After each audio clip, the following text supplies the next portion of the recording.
Hello everyone, आप सबका स्वागत है आपके यूट्यूब चैनल में। आज हम लोग एक न्यूमेरिकल देखेंगे क्रिप से रिलेटेड कि क्रिप जब क्रिप होता है बेल्ट ड्राइव में तो जो स्पीड रिडक्शन होता है वो हम लोग कैसे फाइंड करते हैं, ठीक है। और क्रिप का इफ़ेक्ट क्या क्या होता है, क्रिप होने की वजह से क्या होता है, स्पीड रिडक्शन होता है, उसी रिडक्शन को हम लोग यहाँ पे फाइंड करके देखेंगे।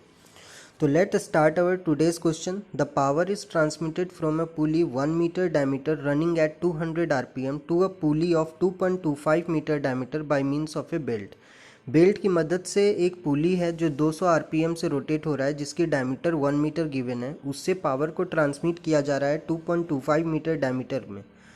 Find the speed loss by the driven pulley as the result of creep. Creep होने की वजह से जो स्पीड में लॉस हुआ ड्रिवन पुली में वो हम लोगों को फाइंड करना है। If the stress on the tight and slack side of the belt is 1.4 mega pascal and 0.5 mega pascal. जो टाइट साइड और जो स्लैक साइड है उसमें जो स्ट्रेस गिवन है 1.4 mega pascal and 0.5 mega pascal है। ओके, तो Young's modulus of the material जो गिवन है वो कितना गिवन है, 100 mega pascal Young's modulus given है। तो आपको बस स्पीड रिडक्शन फाइंड करना है।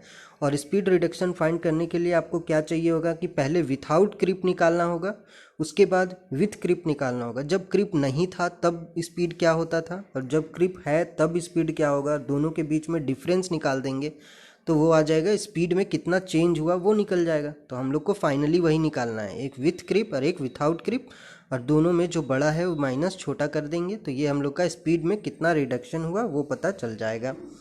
तो ये जानने से पहले मैं छोटा सा एक डायग्राम बना लेता हूँ ताकि आपको समझने में थोड़ा आसानी हो, और क्रीप क्या होता है वो मैं बता देना चाहता हूँ।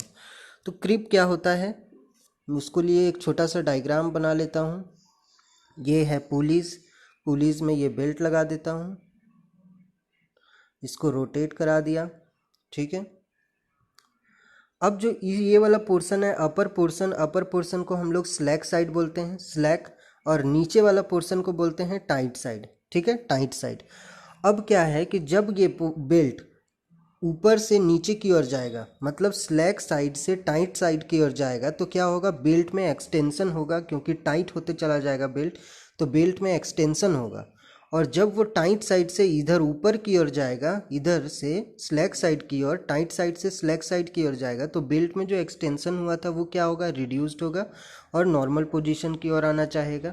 तो इसी में जो इधर से बेल्ट का एक्सटेंशन हो रहा है, जब वो स्लैक साइड से टाइट साइड की ओर या टाइट साइड से स्लैक साइड की ओर जा रहा है, तो जो बेल्ट में जो रिलेटिव मोशन आ रहा है, उसी रिलेटिव मोशन को हम लोग क्रीप बोलते हैं।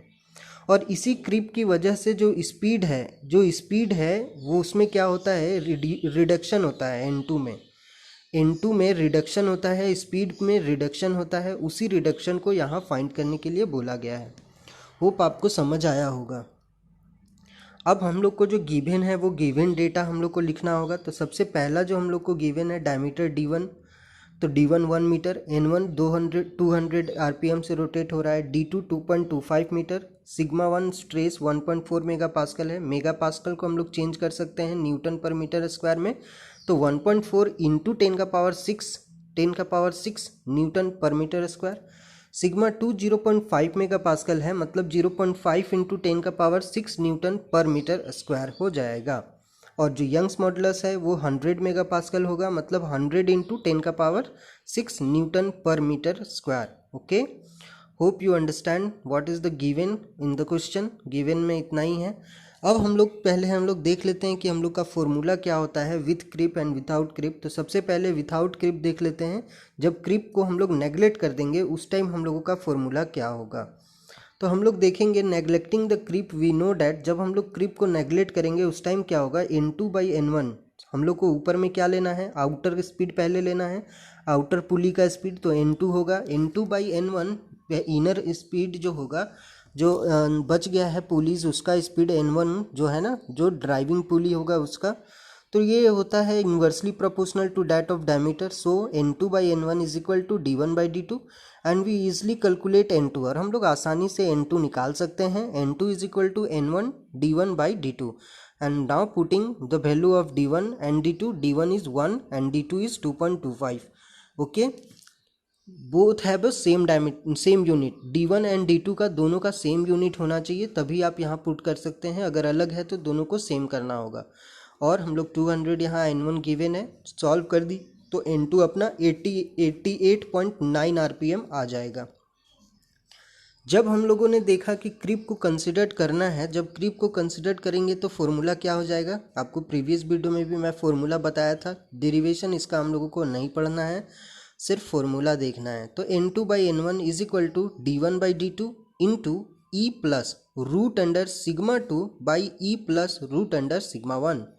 जो स्पीड है N2/N1 ये देखिए इन्वर्सली प्रोपोर्शनल है डायमीटर का और डायरेक्टली प्रोपोर्शनल है सिग्मा 2 का, डायरेक्टली प्रोपोर्शनल है सिग्मा 2 का, रूट अंडर ऑफ सिग्मा 2, ठीक है।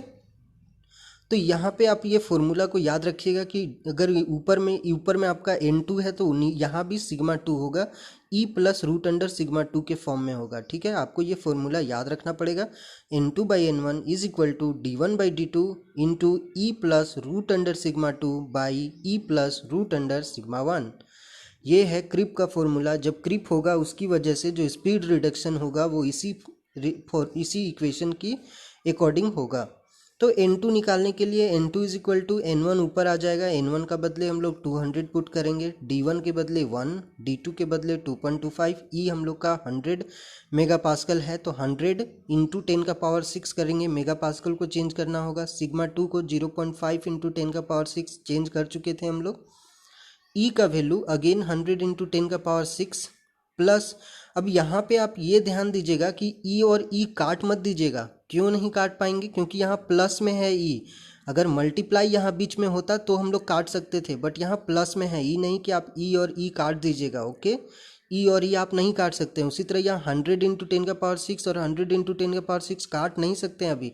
आपको पहले इसको क्या करना होगा, इसके साथ जो इसको पूरा सॉल्व करके रूट अंडर को प्लस करना होगा, दोनों को साथ में, इसको भी दोनों को साथ में प्लस करना होगा, तब जाके आप इसको कैलकुलेट कर पाएंगे। आप डायरेक्ट नहीं काटिएगा कभी, ओके। उसके बाद आप इसको कैलकुलेटर यूज़ कीजिए, आप इसको सॉल्व कीजिए, 88.7 RPM आ जाएगा।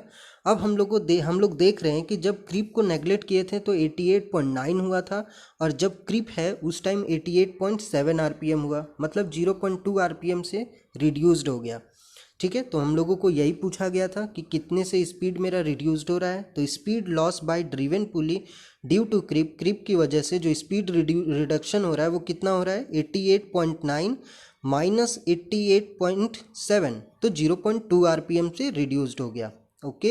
Hope you understand this. तो आज के लिए इतना ही। Thanks for the listening as always. God bless you all. Stay at home, keep learning. Thank you.